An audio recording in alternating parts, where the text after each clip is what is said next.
Welcome to GoReadling Bedtime Stories, presented by GoReadling.com. Personalize education and reading skills for kids. Find a comfortable spot, close your eyes, take a slow, deep breath, and let our story carry you gently off to sleep. Tonight's story is called The Three Little Pigs. Once upon a time, at the edge of a great green meadow where wildflowers swayed in the breeze and butterflies danced from bloom to bloom, there lived a kind old mother pig and her three little sons. The first little pig was cheerful and carefree, always singing songs and dancing in puddles. The second little pig was friendly and easygoing, always playing games and chasing butterflies. The third little pig was thoughtful and careful, always reading books and making plans. Their mother loved them all dearly, but her little cottage was getting crowded. 3 growing piglets needed more room. One sunny morning, she gathered her sons around a breakfast table. "My dear boys," she said gently, "you are growing up. It is time for each of you to go out into the world and build a home of your own. Remember what I have always taught you. Work hard, be kind, and look out for one another." The 3 little pigs hugged their mother tightly, packed their little bags, and set off down a winding lane that led from the meadow toward the great green forest.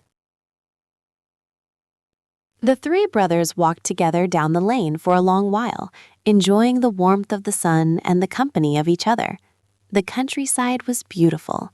Fields of golden barley stretched to one side, and a thick forest of oak and birch trees stood on the other. Hedgerows lined the path, bursting with blackberries and wild roses. The first pig picked blackberries as he walked, popping them into his mouth and getting purple stains on his snout. The second pig chased a butterfly that fluttered ahead of them like a tiny guide. The third pig walked steadily, looking at the landscape with a thoughtful eye, already imagining where he might build. They stopped for lunch under a spreading chestnut tree, sharing the food their mother had packed: thick slices of bread, a wedge of cheese, and 3 sweet apples. "I will miss Mother's cooking," the first pig admitted, lying back on the grass with his trotters behind his head. "Then learn to cook," the third pig said with a smile. "I have brought a recipe book." They laughed and rested in the dappled shade, savoring their last afternoon together before each set off on his own path. Before they parted at the fork in the road, the third pig pulled out a small, battered compass their mother had given him. "Whatever happens," he said seriously, looking at each of his brothers in turn, "we stick together. If any of us is in trouble, the others come running. Agreed?" The first pig grinned. "Agreed. But what trouble could there possibly be? It is a beautiful day, the world is wonderful, and we are going to build brilliant houses." The second pig nodded cheerfully. "Nothing to worry about at all." The third pig looked toward the dark edge of the forest, where the trees grew thick and the shadows pooled deep and cold even in the middle of the day. He had heard stories about the creatures that lived there, stories his brothers had dismissed, but that he kept carefully filed away in his mind. "Just remember," he said quietly, "my house will be on the hill. You can always find me there." They embraced, 3 brothers with 3 very different ideas about the world, and then each took his own path into the bright afternoon. The first little pig walked down a sunny lane until he found a lovely spot by a gurgling brook. "This is perfect," he said. He wanted to start playing right away, so he decided to build his house quickly. He gathered armfuls of golden straw from a nearby field and piled it up. He twisted and stacked the straw, making walls and a roof. It was not very strong, but it was finished in just one afternoon. "Done," the first little pig said proudly, wiping his trotters. He leaned against his straw house, which wobbled slightly, and pulled out a little flute to play a tune. "Building houses is easy," he said to himself. "Now I can play all day." And he did, piping away happily by the brook, while the fish jumped in the sunlight and dragonflies hovered over the water.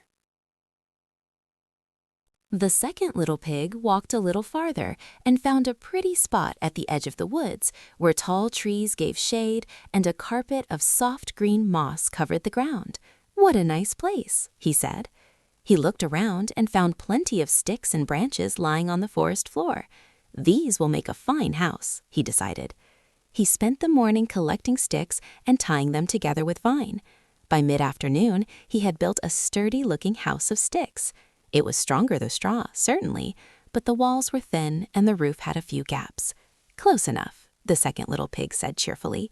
He went inside, found it was cozy enough, and then went outside to play catch with a friendly squirrel. The warm afternoon sun filtered through the trees, and the second pig thought life was very good indeed. The third little pig walked the farthest. He climbed a gentle hill until he found a spot with a view of the whole valley, the meadow, the forest, and the winding road that led back to their mother's house. "This is the place," he said. He had thought carefully about his house. He had read about strong houses in his books, and he knew that the best material was brick. He found a clay pit nearby and spent days making bricks, one by one, mixing clay and water, pressing them into molds, and letting them dry in the sun.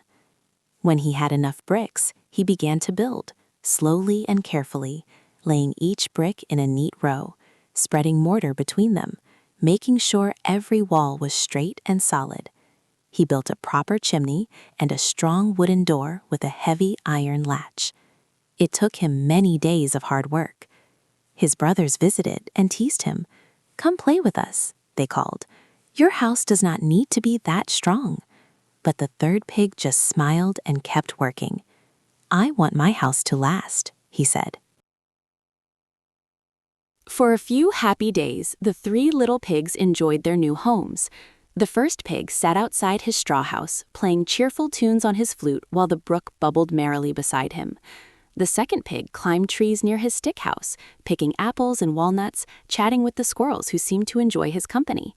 And the third pig sat in his cozy brick house, reading by the fire, sipping chamomile tea, and feeling the deep satisfaction of a job well done. Every afternoon, the three brothers would meet under a big apple tree halfway between their homes and share stories about their day. The first pig brought wild berries, the second brought roasted nuts, and the third brought fresh-baked bread from his brick oven. They laughed and played and felt that life could not possibly get any better. The forest around the three little pigs' homes was full of life, and during those first peaceful weeks, the brothers explored it eagerly. The first pig discovered that his brook was full of fat silver fish, and he taught himself to catch them using a woven reed basket. He would share his catch with his brothers at their daily meetings under the apple tree. The second pig befriended a family of badgers who lived in a set near his house. They were shy at first, but he left acorns and root vegetables outside their door, and eventually the badger cubs would come out to play while he sat quietly nearby. The third pig maintained a careful watch over the surrounding area. He walked the perimeter of the hill each evening, checking for signs of anything unusual: broken twigs, unusual tracks, scratches on tree bark. His brothers teased him for being overly cautious. "You worry too much," the first pig said, tossing a berry into the air and catching it in his mouth. "What could possibly go wrong in such a beautiful place?" But the third pig had good reason to be watchful. Old Farmer Bramble, whose land bordered the forest, had stopped by one afternoon with a warning. He was a weathered old goat with spectacles perched on his nose and a worried look on his face. "You boys be careful," he said, leaning on his walking stick. "There is a wolf in these woods, a big gray fellow with yellow eyes. He has been seen skulking around the edges of the forest at dusk. He is clever and patient, and when he is hungry, which is most of the time, he is very dangerous indeed." The first pig laughed. "Oh, wolf, I am sure he is more afraid of us than we are of him." The second pig looked slightly nervous but shrugged. "I have never seen any wolf." The third pig, however, thanked Farmer Bramble solemnly and went home to add an extra bolt to his heavy door and to stack more firewood by the chimney. He also made sure his brothers knew the quickest path to his brick house on the hill, just in case. Now, in the dark parts of the forest, there lived a big gray wolf. He had small yellow eyes, a long snout, and a growling belly that was almost always empty. He had seen the three new little houses going up, and he licked his chops. 3 little pigs, the wolf muttered to himself. All alone in their little houses. How convenient. He waited until a breezy autumn evening when the leaves were falling and the air had turned cool. Then he padded through the forest on his great soft paws, quiet as a shadow, until he came to the first little pig's house of straw by the brook. The wolf knocked on the flimsy door. Little pig, let me come in," he called in a voice that tried to sound friendly, but came out rough and growly. The first little pig peeked through the window and saw the wolf's pointed ears and sharp teeth. "No, no, no," the little pig squeaked. "Not by the hair on my chinny chin chin." The wolf's eyes narrowed, and he took a deep breath. "Then I will huff, and I will puff, and I will blow your house down." And the wolf huffed a great gusty breath, and he puffed an enormous gust of air, and whoosh! The straw walls wobbled, lifted, and scattered in every direction. Straw flew into the brook, into the trees, and up into the evening sky. The little house was gone in an instant. The first little pig shrieked and ran as fast as his short legs could carry him, down the forest path toward his brother's house. The wolf chased after him, but the little pig was quick and nimble. He reached the house of sticks and banged on the door. "Brother, brother, let me in! The wolf is coming!" The second little pig flung open the door, and his brother tumbled inside. They slammed the door shut and bolted it tight.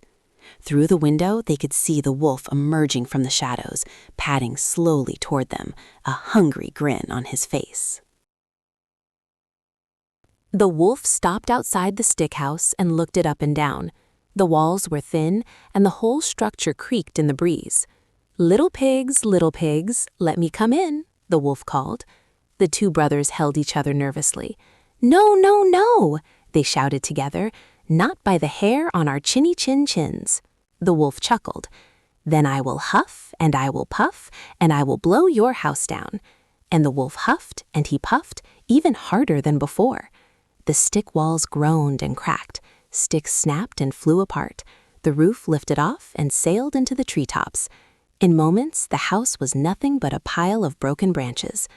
The two little pigs squealed in terror and ran up the hill toward their brother's brick house. The wolf bounded after them, closer and closer, his breath hot on their curly tails. They reached the brick house just in time. The third pig threw open his heavy wooden door, pulled his brothers inside, and slammed it shut with a solid, reassuring thud. The iron latch clicked into place. The three little pigs stood inside the brick house, panting and trembling. The third pig gave his brothers warm blankets and hot tea. "You are safe now," he said calmly. "This house is strong." And indeed it was. The walls were thick and solid. The floor was firm. The chimney was straight, and the windows were secure. Outside, the wolf stalked around the house, examining it from every angle. He could see no weak spots. He growled to himself. Then he pounded on the door. Little pigs, let me come in." "No, no, no," the three brothers shouted in unison. "Not by the hair on our chinny chin chins." The wolf snarled.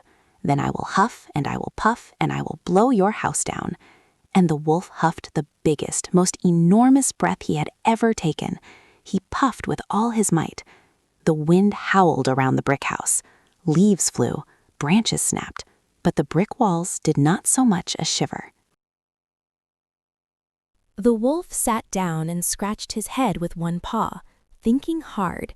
He was not used to things being difficult. He tried walking around the house again, looking for a crack, a loose brick, a weak spot, anything. He pushed against the walls with his shoulder. Nothing moved. He tried scratching out the door with his claws. The iron latch held firm. He even tried digging under the foundation, but the third pig had built on solid rock.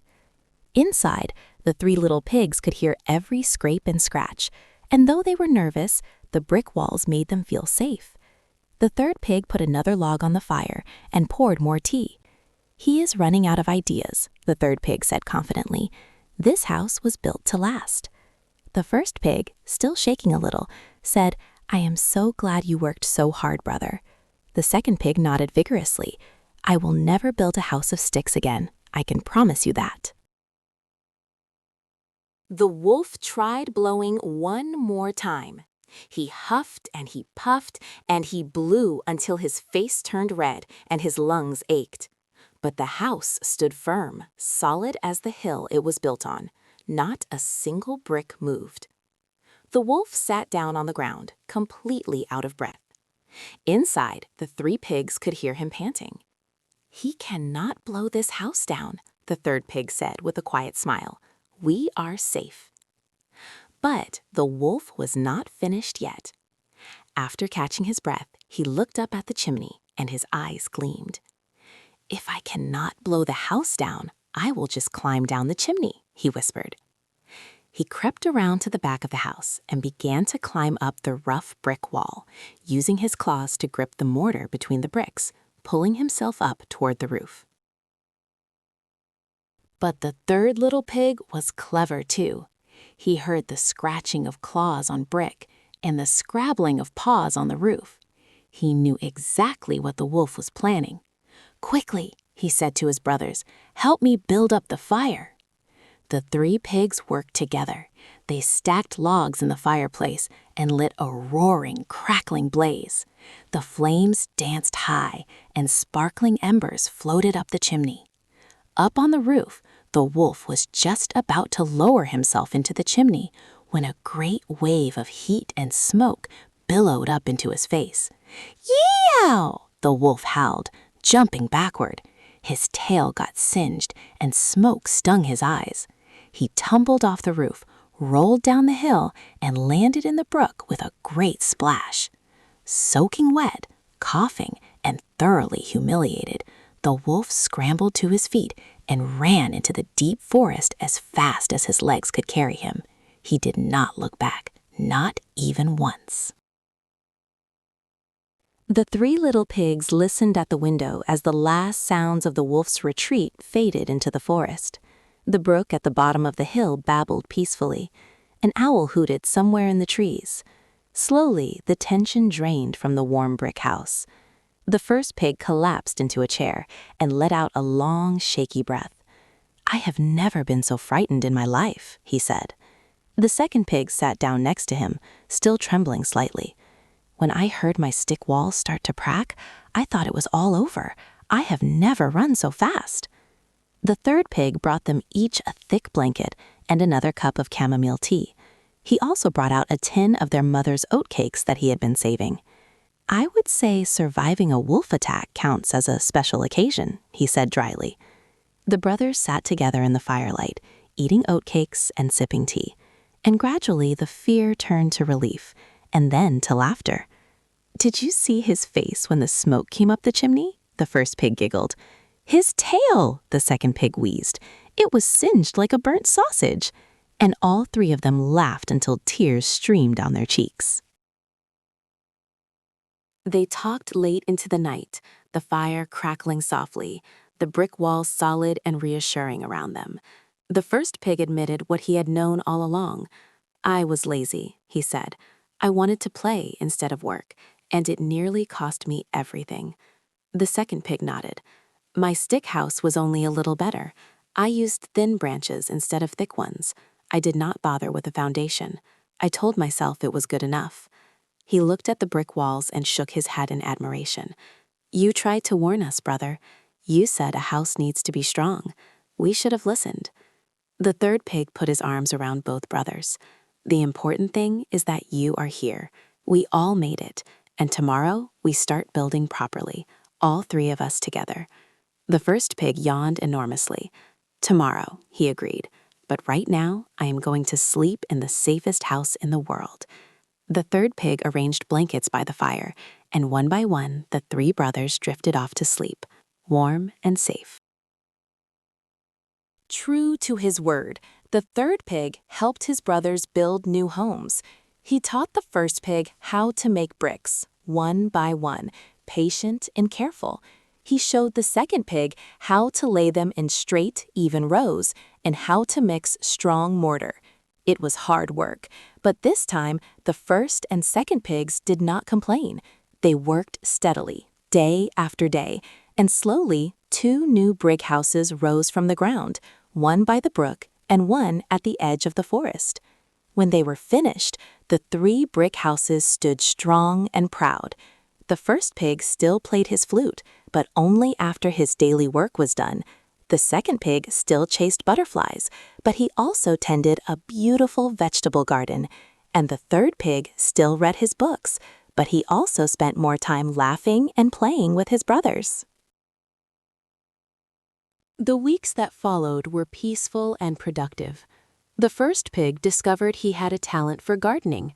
He planted flowers around his new brick house, bright red geraniums, cheerful yellow marigolds, and soft purple lavender that attracted butterflies all day long.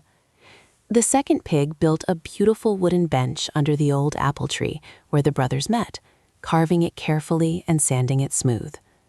The third pig organized their little library, a collection of books they shared between the 3 houses, carrying them back and forth in a special basket the first pig had woven from reeds.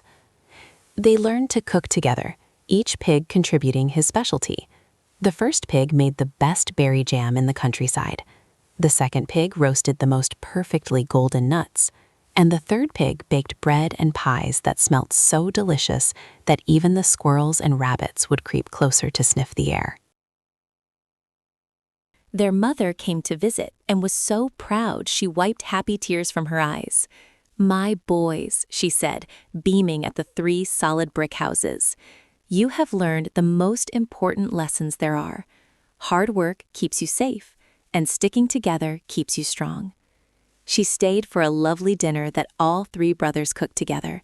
Soup made with vegetables from the second pig's garden, bread baked in the third pig's oven, and berry tea sweetened with honey from the first pig's beehive. They sat around the table, all 4 of them, and the fire crackled warmly, and the night was quiet and gentle outside.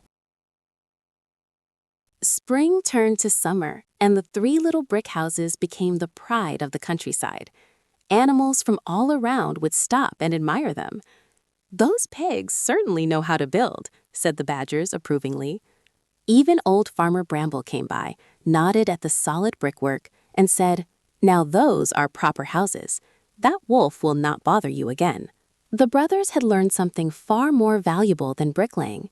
They had learned that the strongest foundations are not made of stone or mortar, but of the willingness to work hard and to learn from mistakes. The first pig, who had once been the laziest, became the most enthusiastic builder. He took pride in every brick he laid, checking each one twice. He even added a little stone patio beside his brook, where the brothers could sit in the evenings and listen to the water. As for the wolf, he was never seen near those 3 brick houses again. Some say he moved far away to a different forest. Others say he gave up being a bully altogether and learned to catch fish from the river instead. Whatever became of him, the 3 little pigs never worried again. They lived in their strong, warm brick houses, side by side, helping each other through cold winters and celebrating together through bright, sunny summers. They had learned that the things worth having, a safe home, loyal brothers, and a happy life, are built slowly and carefully, one brick at a time. The moon rose slowly over the meadow, round and silver, casting a soft, gentle light over the 3 little brick houses. Fireflies blinked in the tall grass. An owl hooted softly from a distant tree. The brook sang its quiet, babbling song. One by one, the 3 little pigs went inside their own cozy homes, tucked themselves into their warm, comfortable beds, and closed their eyes. The first pig dreamed of sunny meadows full of music. The second pig dreamed of forests full of friendly animals. The third pig dreamed of a great library full of books he had not yet read. And their mother, back in her own little cottage across the meadow, smiled in her sleep, knowing her boys were safe, strong, and together. The night was soft and peaceful, and the world was exactly as it should be. "Good night, little one," Sleep tight. And that is the end of our story. Thank you for listening to GoReadling Bedtime Stories. Visit GoReadling.com for more stories, reading adventures, and fun learning for kids. Sweet dreams, little one. Good night.